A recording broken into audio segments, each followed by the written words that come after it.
Enomi Jamais, bonjour.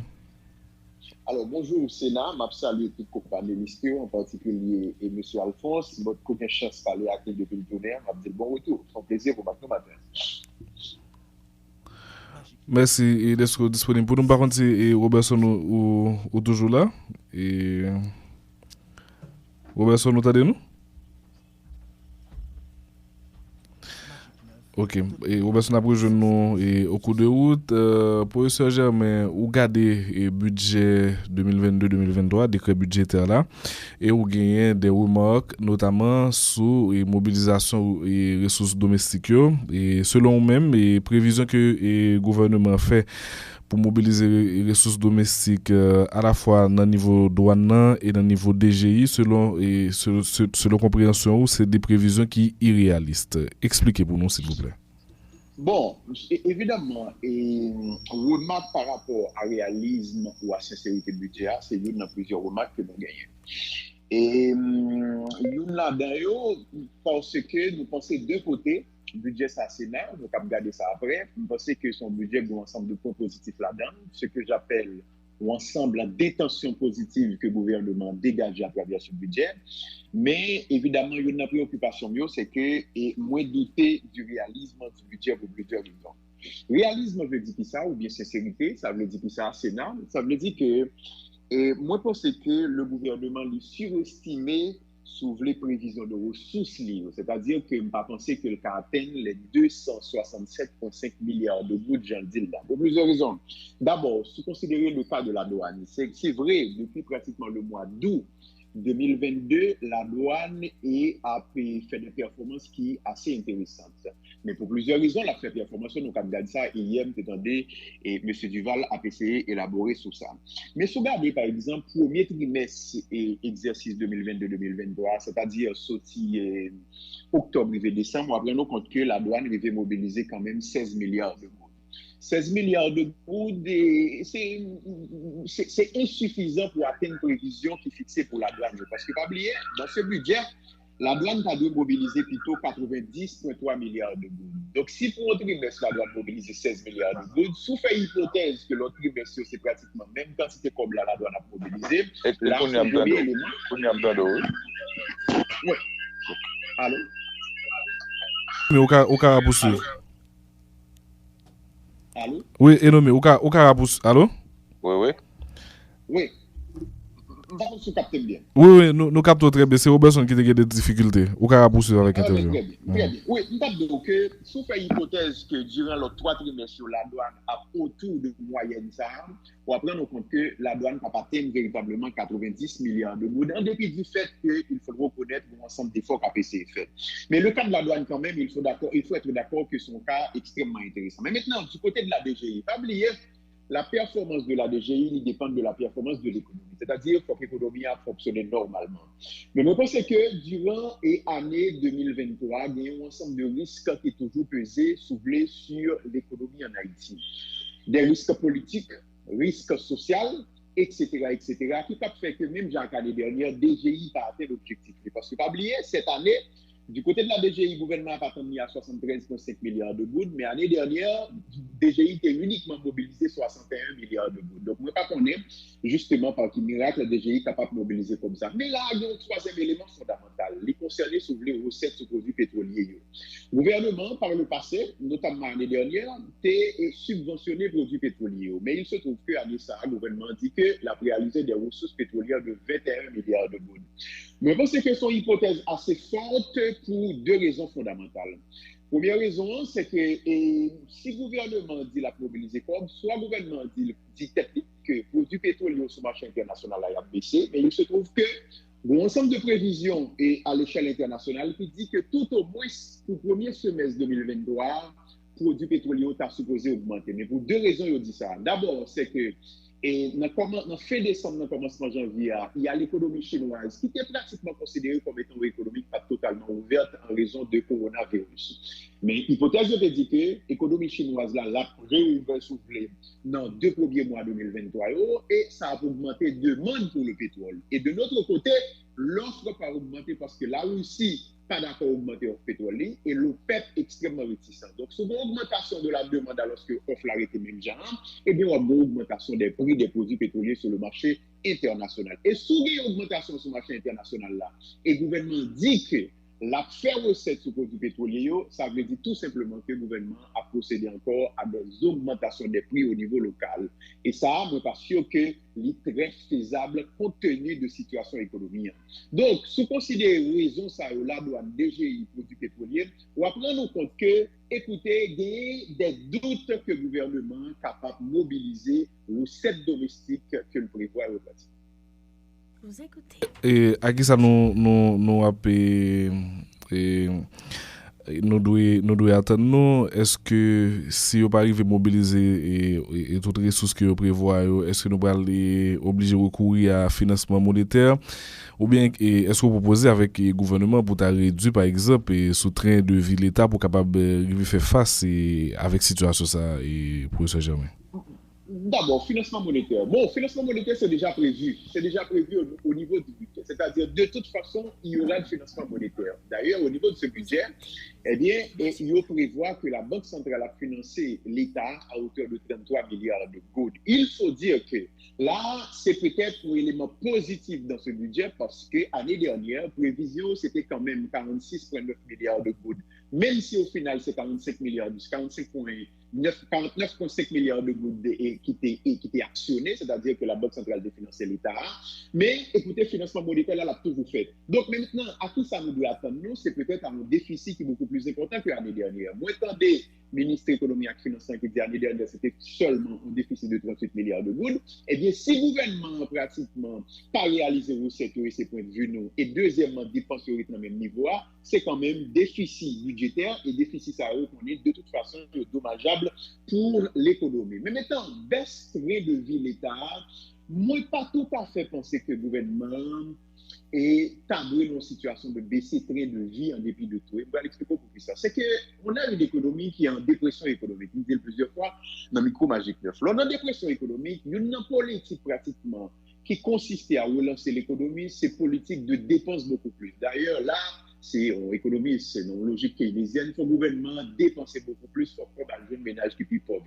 Donc, si on est en situation comme ça et qu'on va faire austérité, c'est-à-dire dépenser moins, eh bien, ces contractions, justement, eh bien, on va payer comme c'est d'abord renforcer en quelque sorte. Donc, moi, je pense que ce que le gouvernement est capable de faire, c'est peut-être essayer, ouais, s'il est capable de mobiliser plus de fonds, notamment à l'échelle internationale. Parce que, eh bien, bon signal de crédibilité à prendre et s'il fait, par exemple, bon ensemble d'autres institutions internationales qui pourraient engager avec le moyennant un ensemble de contraintes qui gagnent dans l'économie, sous question subvention produits pétroliers, malheureusement, sous question accord politique, malheureusement, etc., etc. Donc, je pense que, même si on considère tout élément ça, de toute façon, nous allons aller dans un déficit budgétaire que nous toujours gagnons.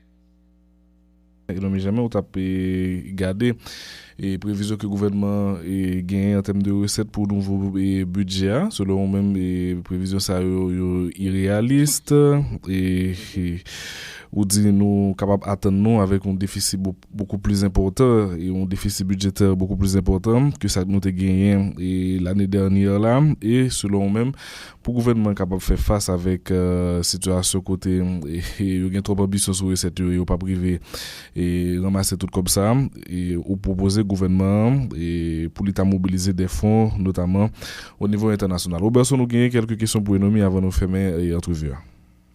Oui, non, moi bien envie, parce que garder de manière nominale et de manière réelle, ça budget a représenté sous des exercices en dollars américains, pour nous garder l'impact des côtes la gain sur budget république là et sur capacité l'État pour lui faire qui annonçait et qui au regard de chiffres par exemple au mois d'août 2022 qui indiquait que la douane fait des perceptions records au niveau en tout cas au mois d'août là, et c'est des bagages pas habitués, ouais. Et gagner des informations que tu as laissé quoi, une plus grande mobilisation au niveau des institutions de perception, notamment la douane, pour appliquer le code douanier, et tu as gagné un certain niveau d'optimisme par rapport aux chiffres qui ont rapport à la perception. Et peut-être des ministres des Finances l'ont dit dans l'intervention avec Christian Farel, que il y a un effort qu'a fait pour que il y ait une meilleure articulation des informations entre la douane et la DGI, notamment assurer que NINU et NIF contribuent à bio et même en façon pour avoir une meilleure traçabilité. Et c'est efficacité au diable chercher. Mais je vais mettre sous considération ça et M. Germain. Merci, M. Alphonse. Et première considération, c'est par rapport justement à la valeur réelle du budget. Ce budget, pour me répondre à la question, je connais dans son budget de 267,5 milliards de gouttes, qui est supérieur de 27% par rapport au budget de l'année dernière. Mais supériorité, ça, son supériorité nominale, c'est pas réel.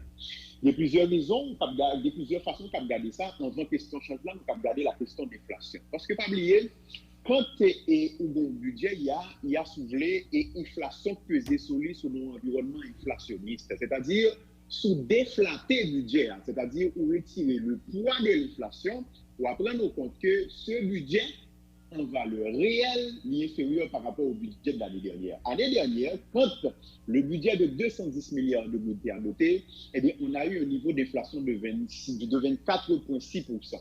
Jeudi, avec une inflation de 47,2% pour octobre, eh bien, on est d'accord que, écoutez, la supériorité n'est pas véritablement de 27%. Donc, c'est une supériorité nominale, étant donné que, écoutez, et inflation pesée sur ce budget que nous avons. Ça, c'est un. Maintenant, la deuxième chose, par rapport à la question du dollar américain, qui est important pour nous considérer, puisque c'est une économie qui est très partiellement dollarisée. L'année dernière, le budget, c'était donc en dollars américains, se considérer le taux de change comme le budget de 210 milliards de gouttes adopté, ou après, on compte que c'était donc un budget de 1,9 milliard de gouttes d'alliance.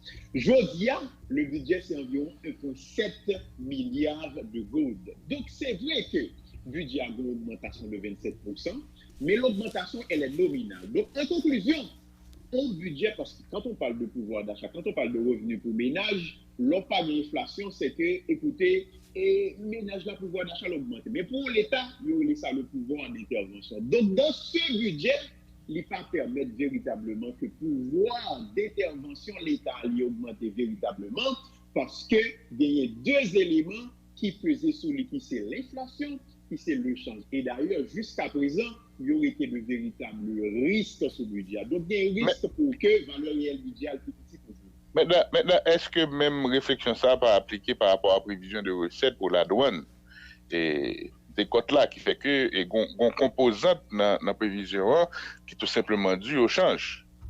Évidemment. Mais par rapport à la question de la douane, on répondit de manière générale et pour prendre l'aspect des cotes là. C'est vrai, il faut être d'accord, depuis le mois d'août, gagner des efforts assez importants qu'a fait au niveau de la douane. Par exemple, écoutez, il a procédé au renforcement du contrôle douanier, d'après directeur, et renforcement de la surveillance douanière, et système d'enseignement douanier, il y a travaillé sur lui, et pour se préciser, justement, il y a un nouveau code douanier. C'est-à-dire qu'il y a des efforts que, notamment, nouvelle administration, ça a fait qui bat les résultats. Mais il y a deux autres éléments fondamentaux qui baillent. C'est évidemment, ça se souligne, c'est la question de change, parce que, écoutez, si la douane, par exemple, les taxos, les tarifs douaniers taxés en fonction de ce qu'on acheté en dollars. C'est-à-dire, quand vous achetez, par exemple, un bien, supposez que vous achetez un soulier pour 10 dollars américains. Eh bien, c'est sur 10 dollars américains la douane taxe. C'est-à-dire que l'IDI n'a pas appliqué, par exemple, 50% droit de douane. Eh bien, 50%, sous tes prends l'année dernière un taux de change de 100 gouttes, je te reprends à 150 gouttes, c'est pas même recette là que la douane a fait. C'est-à-dire que le change, il participe à faire la douane fait beaucoup plus comme en gouttes. C'est-à-dire, nominalement, eh bien, l'argent la douane ramasser, il augmente. C'est pour ça, justement, qu'il ne faut pas laisser de côté la question de change dans ça, on a constaté. Donc, si il y a le même taux de changement, peut-être que nous va bien niveau ça. Ça, c'est peut-être la question de change. Nous avons l'autre question encore, mais là, nous comptons gagner pour l'autre intervention. Oui, non, l'autre question, parce que là, il est très important. Maintenant, les prévisions de recettes sur les produits pétroliers, un peu plus de 20 milliards de gouttes pour l'exercice, et gain ministre économie avec finance qui indiquait que depuis octobre, il n'y a pas de dette encore vis-à-vis des compagnies pétrolières. Et il était considéré ça une bonne nouvelle en termes de perception de recettes. Mais quitter ça là, et je vais retourner sur l'affaire pétrole là avec. Mais on aurait été pour une considération dans les questions de perception et grande ambition qui est affichée au niveau de la douane. D'un côté, il y a des gens qui estiment que c'est très bien, qu'il y a une plus grande agressivité, une plus grande mobilisation pour collecter des recettes. Et il y a des gens qui disent, attention, cet effort, il faut que l'effectuer de manière juste pour ne pas pénaliser ceux qui payaient déjà leurs taxes. Il faut aller chercher ceux qui ne paient pas et élargir d'autres champs de taxation si c'est nécessaire dans le cadre de l'IGF au niveau des GI et au niveau de la douane. Mais il y a des gens qui craignent qu'au final, quand il y a une situation comme ça, que gens qui n'a business qui ont refilé et bail consommateur toutes droits et recettes payés, ce qui pourrait avoir une incidence sur l'inflation et inflation appréciée pour la population, ça déjà il y a plus que moitié qui est dans la pauvreté, qui a une bonne partie qui est dans l'extrême pauvreté, qui est dans l'insécurité alimentaire, qui est chômage, ça veut dire des troubles et heures sociaux dans les mois à venir avec une inflation qui t'a qu'à apprécier, qui t'a qu'à peut-être intenable, bien intenable que j'en lis. Considération ça le vaut pour M. Germain. Moi, je pense que c'est une considération extrêmement juste, mais maintenant, et d'abord, ce qu'il faut dire, c'est que nous sommes pour que la douane fait travailler normalement. C'est-à-dire que si la douane gagnait soulevé de contravenants par rapport à qui justement disposition, c'est-à-dire de monde qui pas respecter les dispositions douanières, c'est-à-dire pour payer justement ça, pour payer, nous pour que la douane fait travailler normalement. C'est-à-dire, et on dit, et pas considérer des importateurs en laissant de côté d'autres, nous pour que la douane fasse un travail systématique au niveau de tout, ou bien soulevé du côté de tous les importateurs. Ça, c'est le premier élément. Maintenant, le deuxième élément qu'il faut souligner, c'est que on dit performance la douane, t'as qu'à inflation, t'as qu'à un paquet d'autres mouvements, je vais t'expliquer là.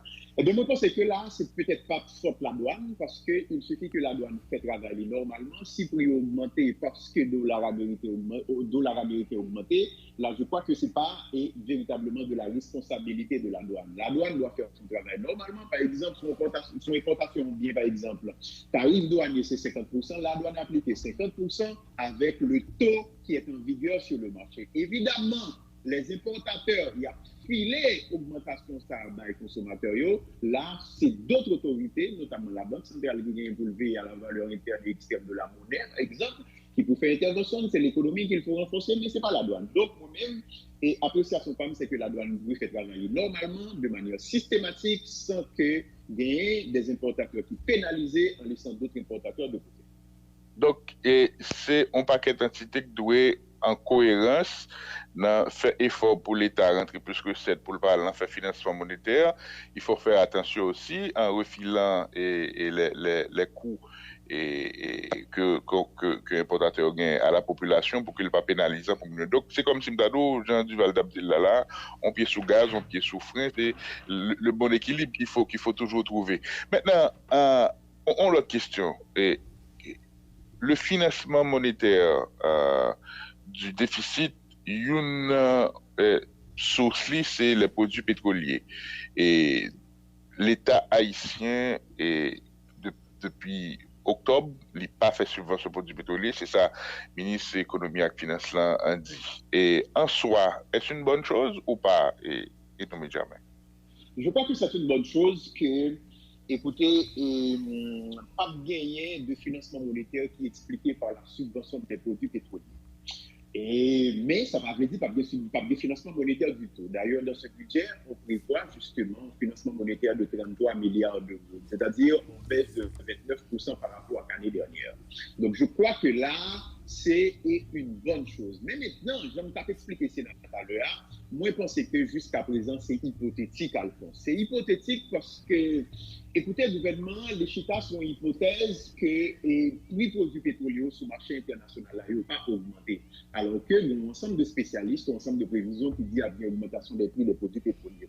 Donc, sur le marché international, s'il y a une augmentation, et bien, au niveau local, pour que par un financement monétaire qui est expliqué par subvention de produits pétroliers, il faut que le gouvernement a procédé à d'autres augmentations des prix au niveau local. Ce que, moi, je pense que pas de situation pour que, c'est-à-dire les conditions générales ne sont pas réunies pour que le gouvernement fasse ça, même si dans ce budget, pour moi-même, il y a une place considérable qui est accordée au secteur social. Donc, moi, je pense que c'est un bon bagage, mais attention, jusqu'à présent, c'est hypothétique étant donné que nous sommes à la merci de l'international, notamment nous sommes à la merci de l'évolution du prix du pétrole sur le marché international. Maintenant, là, c'est des prévisions, c'est parier son hypothèse et pour eux qui est favorable. Maintenant, l'évolution de la situation sur le marché pétrolier démontrera si la prévision est juste ou pas et s'il va falloir ajuster.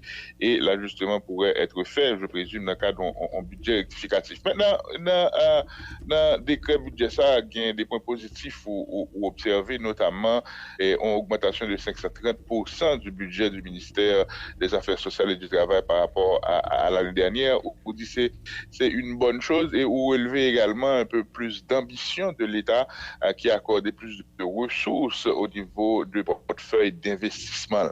Maintenant, il y a deux questions. Quid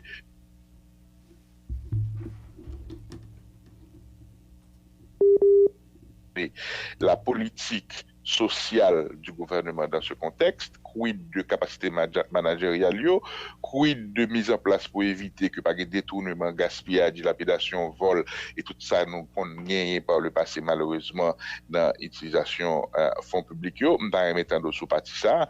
Et l'autre partie qui c'est battre bravo ou par rapport à ambition gain dans le budget d'investissement, quid de État, ministère de la Planification et de la Coopération externe, quid de capacité de élaborer des projets, de prévoir pour eux des financements et triennales.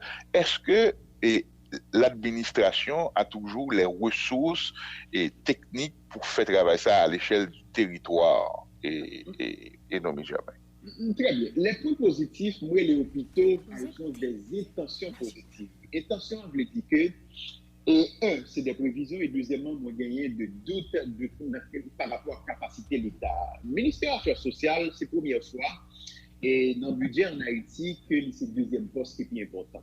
Lors d'une situation de dépression économique comme ça, c'est-à-dire l'économie a perdu richesse d'un côté et de l'autre côté, où une inflation extrêmement élevée, ce sont les plus faibles qui sont beaucoup plus frappés. Mais il faut les aider. Donc, le fait qu'il y ait une enveloppe qui est aussi importante, qui est accordée justement allouée au ministère des Affaires sociales, nous pensons que c'est un bon bagage. Mais de l'autre côté, nous doutons par rapport à la capacité institutionnelle du ministère des Affaires sociales pour que l'implémenter des projets pour toucher véritablement la population, pour plusieurs raisons. Première raison, c'est qui ça? C'est que quand on fait des interventions sociales, il faut pouvoir identifier les plus faibles. C'est-à-dire que faut le gouvernement des capacités pour le dire, mais moi, je dis mal, mais qui politique m'a mettre en place pour m'atteindre en quelque sorte. Mais le problème, c'est qu'en Haïti, d'abord, l'État va prendre combien de monde qui vivre. Nous allons combien de monde qui vivre en Haïti, ça c'est un. Deuxième bagage, c'est que pas gagner une base de données qui est véritablement fiable, qui va permettre au ministère des Affaires sociales d'identifier les plus faibles pour que vous atteigniez dans des programmes, c'est-à-dire après des lacunes importantes. D'ailleurs, nous avons constaté ça au moment du coronavirus, lorsque le gouvernement a décidé, si vous voulez, faire des transferts de 3000 gouttes avec, si vous voulez, des ménages qui étaient beaucoup plus faibles. Donc, nous pensons que c'est vrai, comme souligné ça, une base de données au niveau du ministère des Affaires sociales qui met en place avec la Banque mondiale, qu'il y aurait les CIMAS, système d'information du ministère des Affaires sociales, mais il se trouve que base de données, ça n'est pas forcément toujours actualisée et la cugno est évidente. Donc, lorsque la cugno est évidente, nous pensons donc possibilité pour que le gouvernement parle. Ça, c'est le premier élément. Deuxième élément, c'est que les programmes sociaux en Haïti, c'est des programmes qui sont émaillés d'un ensemble de mécanismes de corruption qui mettent en place. C'est-à-dire que le marché est mal passé. Les véritables bénéficiaires, en tout cas, les véritables bénéficiaires comptables ciblés, ce ne sont pas eux qui sont atteints en quelque sorte. Donc, le programme, ça a une véritable manne de corruption. Donc, nous doutons que le gouvernement ait une capacité institutionnelle pour qu'il mette en place véritablement l'ensemble de programmes avec plus de 30 milliards de gouttes qui dans le ministère des Affaires sociales là.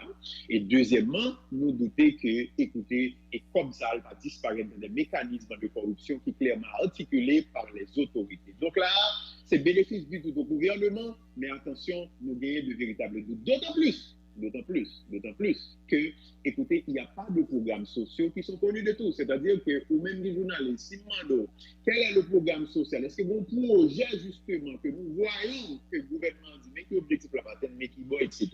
Donc, il n'y a pas de programme, il n'y a pas de projet, il n'y a pas de document de programme et de projet. Quand il n'y a pas ça, ça a augmenté davantage notre doute. Et ça dit nous que, écoutez, c'est vrai que le gouvernement a l'intention, mais la matérialisation de l'intention pour l'atteinte des objectifs, là, écoutez, c'est point d'interrogation, il n'est que d'attendre. Ça, c'est peut-être pour le ministère de l'Affaires sociales. On parlait évidemment du ministère de la planification et de la coopération externe. Son ministère qui gagne une faiblesse institutionnelle évidente. Et il montre ça depuis Petro-Caribé, et il continue à montrer ça, notamment dans la direction que le ministère prend, ça il faut le dire, et son ministère tout, et à travers le budget, on rend compte que pas l'importance qui est toujours accordée à Kéli. Donc, le ministère plan, c'est l'État doit élaborer des véritables projets d'investissement pour le renforcement de l'économie. C'est vrai, nous avons dit dépenses d'investissement, l'État a augmenté de 106% par rapport à l'année dernière, mais si on n'a pas un vrai ministère de plan avec deux visions pour le futur, parce que quand on parle d'investissement, on parle justement de renforcement de l'économie dans le long terme, donc le futur. Si on parle d'un ministère qui est renforcé, qui a de véritables visions, standard dit là, ce qui a prêté dans le domaine des intentions et la matérialisation l'a posé problème. Et à la fin de la journée, on va se rendre compte que les intentions ne sont pas matérialisées. C'est pour ça, oui, c'est pour tout but ça, oui, justement, que nous avons parlé des intentions positives du gouvernement, parce que, évidemment, oui, professeur, en 30 secondes, nous allons parler, faire mes analyses, nous voulons, mais un gros problème, c'est une barre résoudre toute prévision, calcul, c'est... La sécurité. Merci, oui, parce que je ne parle là, oui. Ça vous fait même dans ça. Écoutez, moi j'ai déjà dit ça, c'est que je dis, et plus gros politique économique pour mettre en place, c'est la politique de sécurité. Plus gros politique économique et pour mettre en place, je dis, c'est la politique de sécurité. Pourquoi? Parce que justement, sans la sécurité, l'activité économique ne peut pas prendre place. En quelque sorte. Eh bien là, c'est à l'autorité justement qui peut prendre les mesures qu'il faut. Évidemment, encore une fois, l'autre intention positive, c'est que le budget de la PNH lui a augmenté, allons dire, substantiellement par rapport à l'année dernière, augmentation de plus de 45% du budget PNH là. Ça veut dire que le gouvernement n'a pas intention en quelque sorte pour renforcer la sécurité. Mais renforcement à quel niveau, nous ne savons pas. Mais en tout cas, il est clair que si le problème de sécurité n'est pas abordé, l'activité économique ne pourra pas prendre place. Et quand il n'est pas qu'à prendre place, tout ça m'a dit là, pratiquement, c'est un ensemble d'objectifs qui ne peuvent pas du tout qu'à atteindre. Autrement dit, le risque sécurité l'y peser, pas seulement sur ce budget que nous avons discuté de l'ILA, mais l'y peser justement sur le futur proche et le futur lointain de l'économie en Haïti. Merci un peu, professeur. Passons bon la journée. Bon la journée. Merci beaucoup.